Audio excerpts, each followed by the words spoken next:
Tu me jures qu'il n'y a pas de tofu? J'ai pas mis de tofu là-dedans.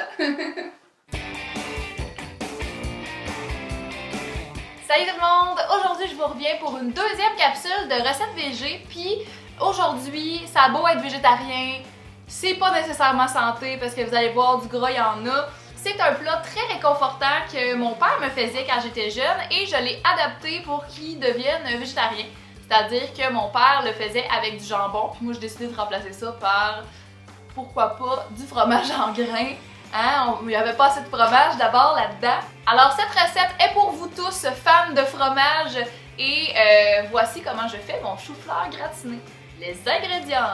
On commence par faire la sauce béchamel. Vous aurez besoin de farine, de beurre, de lait, de fromage cheddar fort, de poudre d'ail et de feuilles d'estragon. Vous aurez besoin de cuisure, de chou-fleur évidemment et de fromage en grains.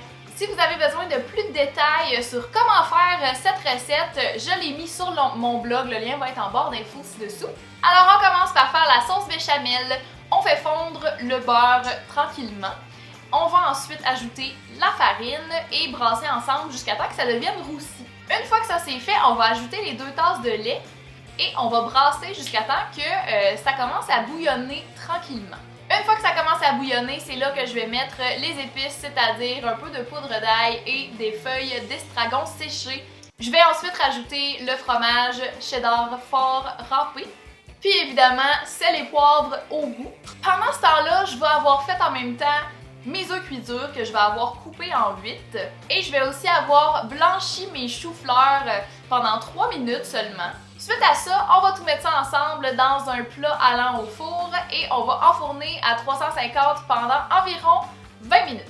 Si vous aimez comme moi le fromage bien gratiné sur le dessus d'un plat, je vous conseille de mettre ça à broil, mais vraiment pas longtemps, juste dans les dernières minutes de la cuisson au four. Puis vraiment là, quand on met à broil, on surveille, faites attention à ça. Wow! Et voilà, maintenant c'est prêt à servir. Ça a l'air de rien comme ça, mais c'est succulent. Je dirais que c'est un peu une alternative du mac and cheese. Pour ceux qui aiment beaucoup le macaroni au fromage, vous allez vraiment aimer ce plat-là. Sur ça, moi je vous dis bon appétit! Ok, là j'ai le tout. Oh mon dieu, je ne peux pas rentrer ça dans ma bouche.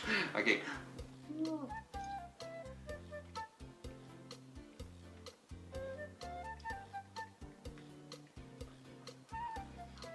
C'est bon.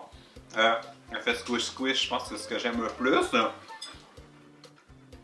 Je sais pas ce que je mange, mais c'est bon, on dirait que ça fuck mon cerveau.